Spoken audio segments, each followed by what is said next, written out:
É com muita satisfação que a Unimed Vale dos Sinos faz a entrega deste presente especial a você. É o novo Hospital Unimed, referência em tecnologia, inovação e humanização. Uma estrutura toda conectada, com corpo clínico de alta qualidade, trazendo excelência ao atendimento hospitalar. Unimed Vale dos Sinos. Cuidar de você. Esse é o plano.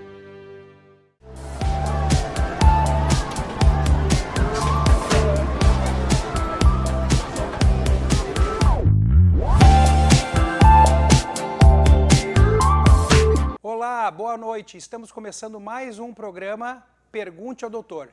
Eu, Rodrigo Baiuchi, trago convidados para falar sobre a área de saúde e trazer informações para vocês na nossa Vale TV, que você pode acompanhar nos canais 6 e 14 da NET e nas plataformas digitais @Vale TV. Esta noite eu trago a amiga e convidada, pediatra Aline Friedrich de Souza, uma pessoa com um currículo invejável e com muitos cargos importantes hoje na sua vida profissional. Boa noite, Aline, tudo bem? Obrigada pelo convite. Coisa boa, gente, eu vou aproveitar e contar um pouquinho mais dela, porque como eu falei que ela é muito estudada, olha só. Ela é uma médica, pediatra, gastropediatra, mestre em saúde da criança, eu estou até com uma cola aqui, porque não tem como saber tudo de cor. Hoje ela atuou muito tempo e atua na emergência pediátrica do Hospital Regina, aqui em Novo Hamburgo, e ela atua também no hospital da Unimed, sendo hoje uma das coordenadoras da pediatria das unidades Novo Hamburgo e São Leopoldo. Ela, além do consultório particular, eu não sei de onde é que ela tira tempo, ela dá aula na Fevale, aqui em Novo Hamburgo, no curso de medicina, e é pós-graduada em psicologia e aprendizagem e desenvolvimento. Não parando, ela começou agora mais uma pós-graduação em gestão e saúde, essa que também tenho feita.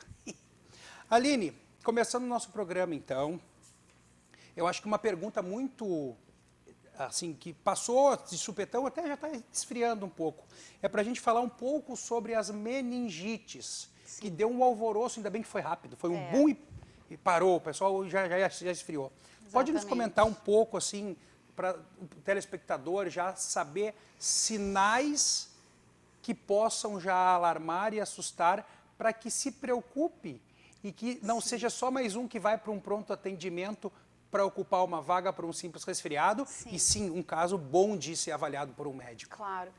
Na verdade, foi realmente bastante triste alguns casos que nós tivemos aqui na região nos últimos meses, né?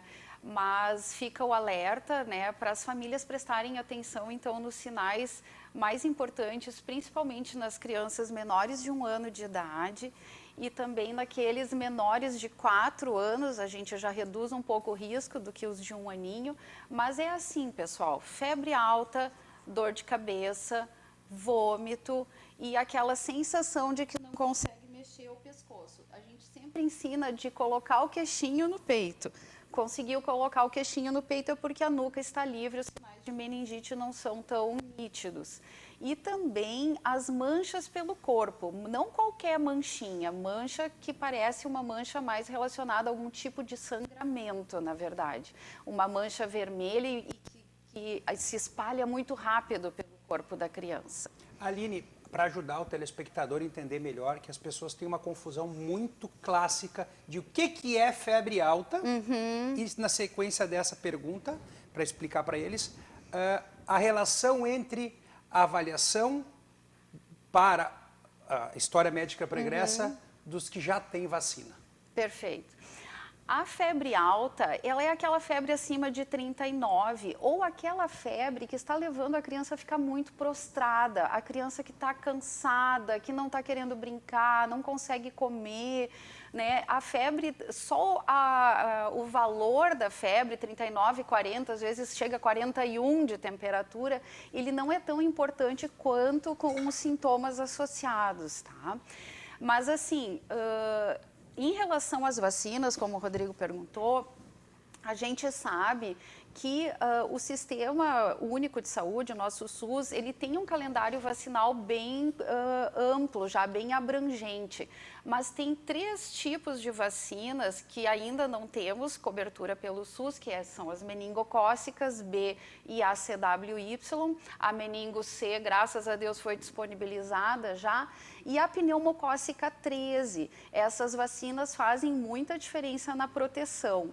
E como eu falei antes no início, aqueles nenezinhos menores de 1 ano e os menores de 6 meses são os que preocupam mais em relação à febre. Aí, num bebê menor de 6 meses, 38 pode significar uma febre que requer muita preocupação, porque esse nenê não tem nem o calendário básico pronto já, né, completo das vacinas. Então, ele é um bebê que corre o risco de doenças mais graves e com desfechos mais desfavoráveis. Aproveitando, Aline, não só o tópico das vacinas para as crianças, por ela ser pediatra, você que é profissional da área de saúde, procure mais informações, porque as vacinas das meningites, as dos pneumococos, é muito importante para você também. Sim. Então, busque se informar para você também estar com o seu calendário vacinal em dia. Aline, nos ajuda um pouquinho mais seguindo da meningite. Diagnóstico pontual e início de tratamento. Perfeito.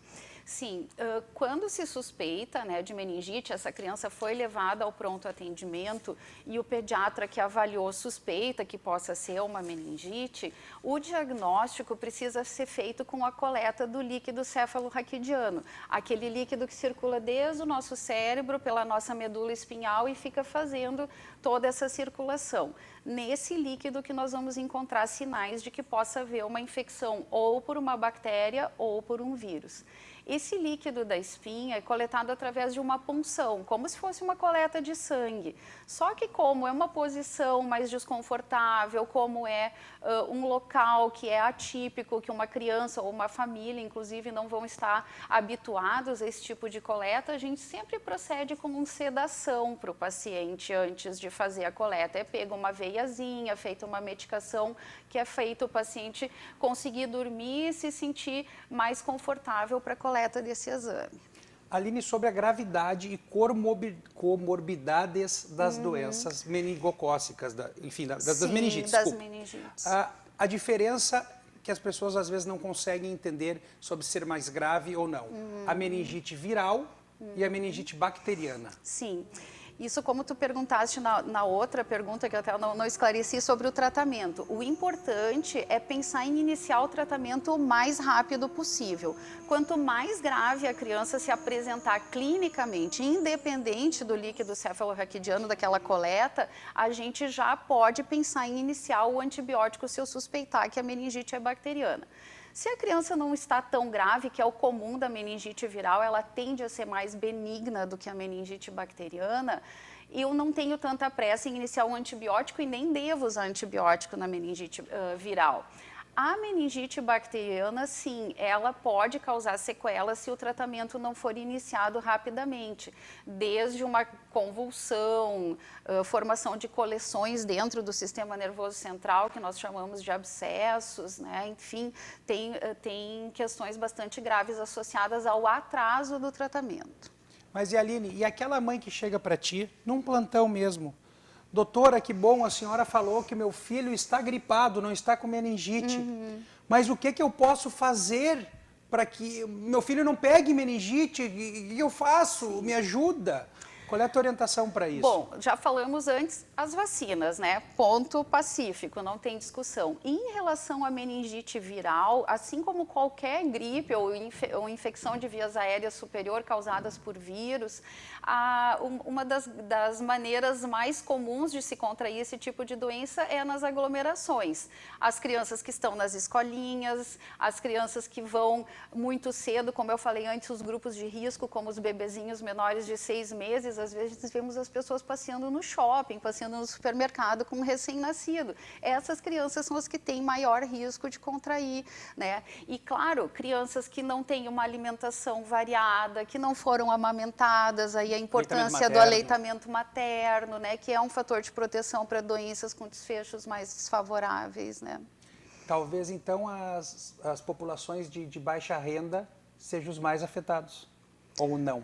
Na verdade, A distribuição no Brasil. Na verdade, por renda, Eu digo pela alimentação, pelo mas tu aglomerações. sabes que é uma coisa complicada de se ver, que às vezes nós temos desnutridos de micronutrientes em população socioeconômica de nível alto. Come muito, né? mas come mal. Come muito, mas come mal. Claro que na população de baixa renda isso é mais evidente. O controle nas creches, nas escolinhas, às vezes não é tão bom, mas vou te dizer que eu conheço creches e escolas do sistema público, municipais, estaduais, que são muito melhores ou mais controladas do que algumas creches e escolas que não são bem fiscalizadas, que não são bem organizadas em termos de controle de infecção, né? Mas, sim, sem dúvida, todas as doenças tendem a ser mais graves na população de baixo nível socioeconômico. O acesso a essas vacinas que nós comentamos, as que não estão previstas no SUS, elas são muito caras. A gente fala assim que não é qualquer salário que paga, e eu sempre gosto de dar uma dica para as famílias, assim, crianças pequenas, menores de 2 anos, ganham um monte de presentes às vezes totalmente desnecessários. Os avós, os tios, os padrinhos podem dar um vale vacina. Né? Essa história eu já escutei em casa. É muito legal. Assim, ó, vamos seguir dentro dessa história da meningite, mas já vou abrir um pouco. Uma coisa que para mim também perguntam muito. Como diferenciar gripes, resfriados, sinusites, otites, coronavírus, início de meningite? Agora começa a bagunça, né? Porque no início tudo é igual, arranca igual o carro. Arranca depois igual. depende da velocidade para o lado que ele vai. Exatamente. Nesse sentido, é muito importante as famílias estarem atentas para os sinais de gravidade, como nós falamos. A criança prostrada, a criança que não quer brincar, não quer comer, que a família percebe como diferente, e às vezes para pediatras menos experientes ou até para os alunos, a gente sempre explica: acreditem quando a mãe diz meu filho não é assim. Meu filho está diferente, né? Então, esses são os sinais de gravidade, mas, claro, pode ser uma influenza, que é uma doença que tem um curso relativamente benigno, ou pode ser uma meningite bacteriana se instalando. Mas, assim, meningite bacteriana, por exemplo, que foi uma do nosso início de conversa aqui, que motivou toda essa conversa, ela é rápida a progressão para ficar muito ruim, para evoluir com dor de cabeça, com vômito, com rigidez de nuca. Os outros, os resfriados, a dor de ouvido, uma otite média aguda, que como a gente sabe, a maioria é viral, né, Rodrigo? Às vezes a gente está aí usando antibiótico indiscriminadamente, muitas vezes prejudicando a microbiota dessas crianças, aumentando a chance de outras doenças. A gente sabe o quanto o uso de antibiótico no primeiro ano de vida pode ser prejudicial se não for bem indicado, né? Muito bem. Aline, eu vou chamar agora o nosso apoiador master e de volta em breve para mais orientações de saúde para vocês. Voltamos então com o nosso programa, com a nossa convidada, com a doutora Aline, pediatra. Estamos falando sobre meningites, sobre esse cenário atual que passou, que foi um susto para muitas pessoas. E agora eu vou fazer mais uma pergunta interessante para ela. Vamos falar um pouco sobre possíveis sequelas de uma meningite mal conduzida. Sim.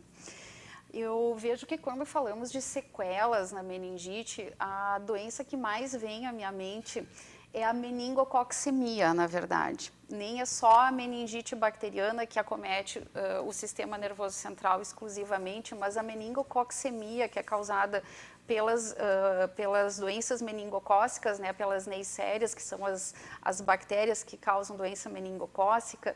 Ela é chamada doença meningocócica invasiva. Ela causa uma alteração muito grave nos vasos sanguíneos, ela causa baixa na pressão sanguínea, ela causa várias lesões hemorrágicas e pode ser causa de necessidade, inclusive, de amputação de membros, e pode levar ao óbito. É uma coisa dramática. Infelizmente, eu já tive a oportunidade de ver crianças que evoluíram ao óbito por causa dessa doença, e é uma das que mais causa sequelas, né? A doença meningocócica invasiva, a meningococcemia.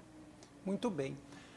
Parando um pouco com o tema de meningite, para a gente não ficar tão martelador numa coisa que existe, sim, mas digamos que é rara. Não é uma coisa que está todo dia na família de todo mundo. Exatamente, com certeza. Então a gente não pode se desesperar tanto assim. Exato. Eu vou aproveitar tu como coordenadora dos serviços de pediatria da Unimed Vale dos Sinos para te abrir um pouco para o telespectador sobre a nossa maior dificuldade na Unimed ou nos outros hospitais da região, nos outros convênios da região, são as superlotações, não só por crianças, mas por, entre aspas, pacientes que não deveriam estar ali, porque, na verdade, eles não estão doentes. Estão com sintomas leves, que, na verdade, nem o médico consegue fazer um diagnóstico. Fala um pouco mais sobre a tua experiência agora como coordenadora e o que vocês têm sofrido e passado com a superlotação de paciente, que talvez não precisaria 80% estar ali. Bom, realmente os nossos pronto atendimentos ou as nossas emergências, infelizmente, têm estado realmente com a lotação acima do que nós gostaríamos, né? Para prestar aquele serviço de qualidade que todos precisam. E realmente esse uso desnecessário, digamos, das emergências se percebe muito. E em relação ao pronto atendimento pediátrico, se percebe que talvez o que falta também é aquele atendimento no consultório, aquele acesso ao seu pediatra, aquele atendimento assertivo, aquela possibilidade de contato com o pediatra. E a cultura de ter um pediatra assistente parece que ela vem se perdendo um pouco, porque muitas crianças que nós perguntamos para os pais nas emergências quem é o pediatra, a mãe ou o pai respondem, não tem pediatra, eu sempre venho aqui. Na verdade, vem na emergência, às vezes por uma assadura de períneo, por uma conjuntivite, por uma gripe, né? E isso são coisas que poderiam facilmente ser resolvidas ou com seu pediatra assistente ou algumas delas até com aquele manejo de observar 48, 72 horas, se a criança não tem nenhum sinal de gravidade, realmente de esperar um pouco antes de procurar esses atendimentos. Porque o que nós percebemos é um descontentamento de quem procura o serviço justamente porque ele está lotado e que muitas vezes nós não conseguimos realmente prestar aquele atendimento acolhedor que a gente gostaria, né? Aline, tu entraste num tópico muito importante. É uma palavra que as pessoas em casa talvez desconheçam. Fala da importância da puericultura, que é exatamente isso do pediatra assistente que tu estavas comentando e que as pessoas não entendem a importância do calendário vacinal, da alimentação, do cocô e do xixi, como é que está a relação com o pai e com a mãe, toma mamá, toma mamadeira, chupa dedo, chupa bico, como é que vai na escola, como se relaciona.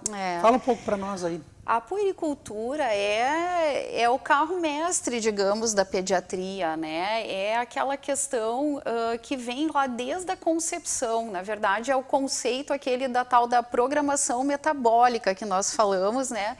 E da questão do desenvolvimento de uma criatura próspera. Eu sempre digo que o pediatra é aquela pessoa que está do lado da família para ajudar que essa criança seja um ser humano próspero. E quando eu falo de prosperidade, eu não estou falando de prosperidade financeira, eu estou falando de prosperidade como ser humano pleno e feliz, né? E nesse sentido, vem a importância do pediatra, já desde a consulta pré-natal, vem desde essa família programar e das consultas ali dos primeiros meses de vida, o primeiro ano de vida, que é fundamental que tenha alguém guiando.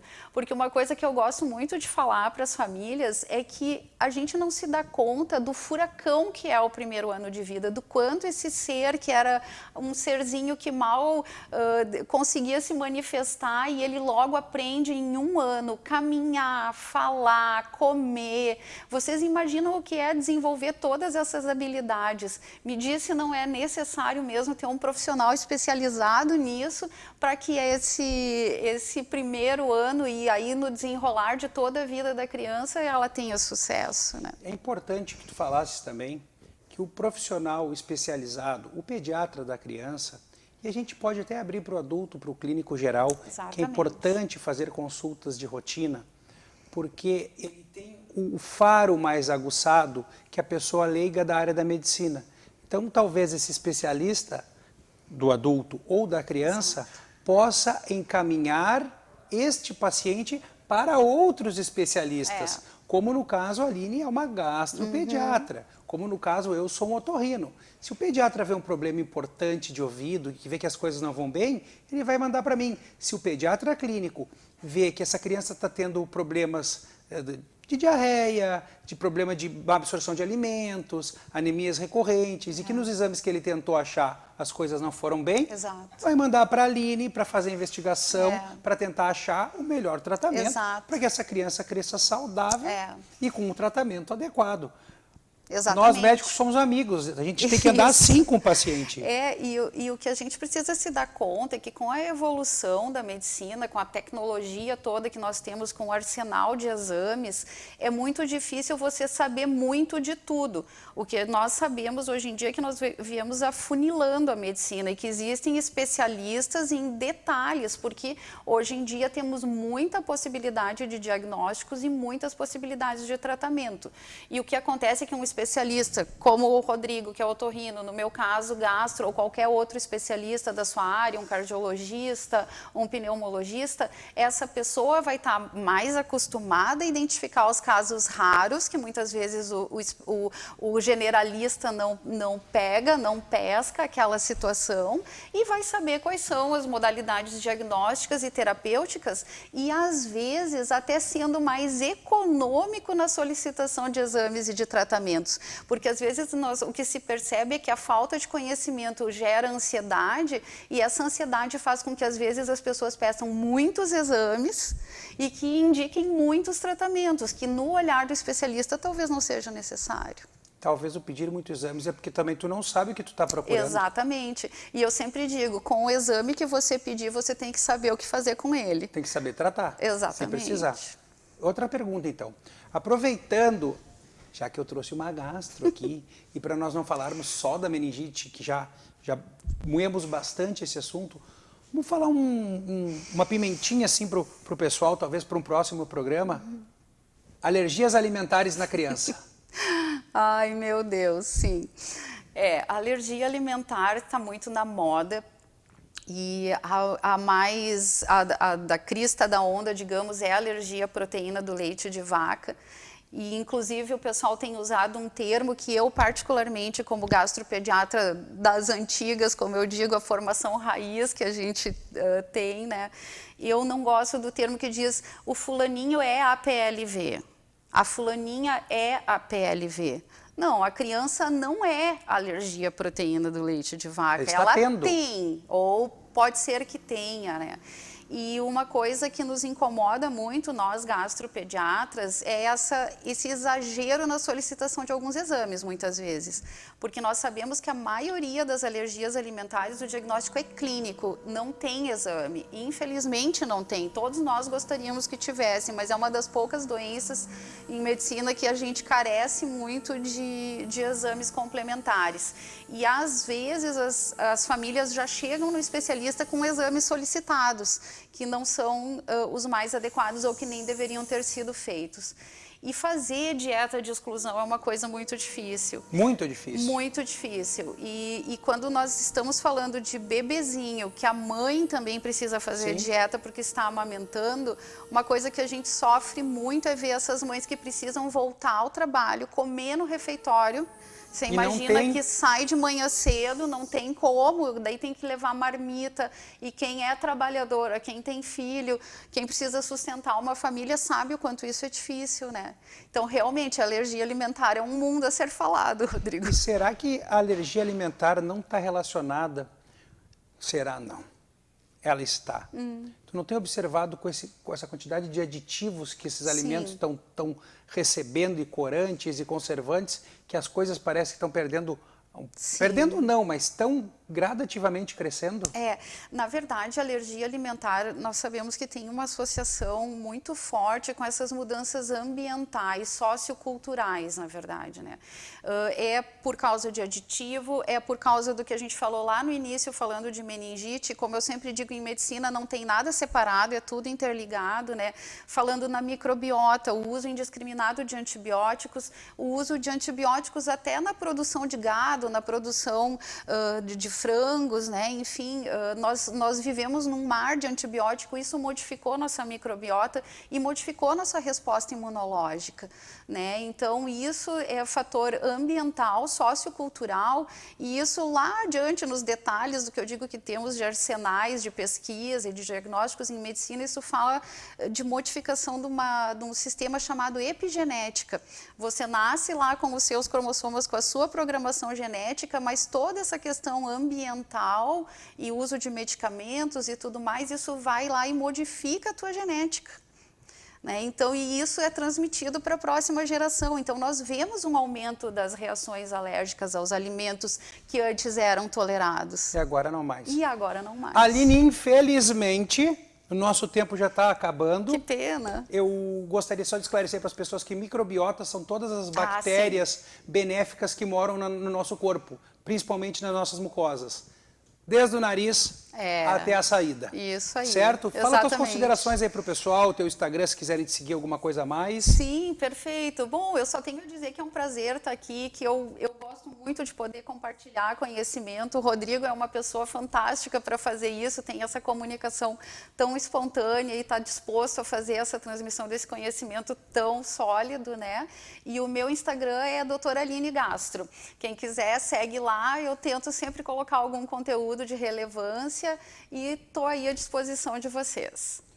Obrigado, gente. Obrigado pela paciência. E se você achou importante o nosso assunto, compartilhe com seus amigos. Para você que tem sugestões ou ideias, mande sua pergunta e a sua sugestão para as plataformas digitais do @ValeTVPlay ou na minha @dr.rodrigobeiuque para mandar sua dúvida e sugestão para melhorarmos o nosso programa. Até o próximo programa. Obrigado e tchau, tchau.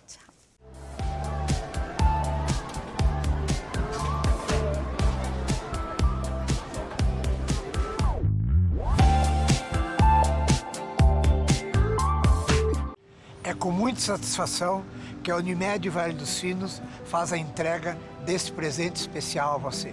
É o novo Hospital Unimed, referência em tecnologia, inovação e humanização. Uma estrutura toda conectada, com corpo clínico de alta qualidade, trazendo excelência ao atendimento hospitalar. Unimed Vale dos Sinos. Cuidar de você.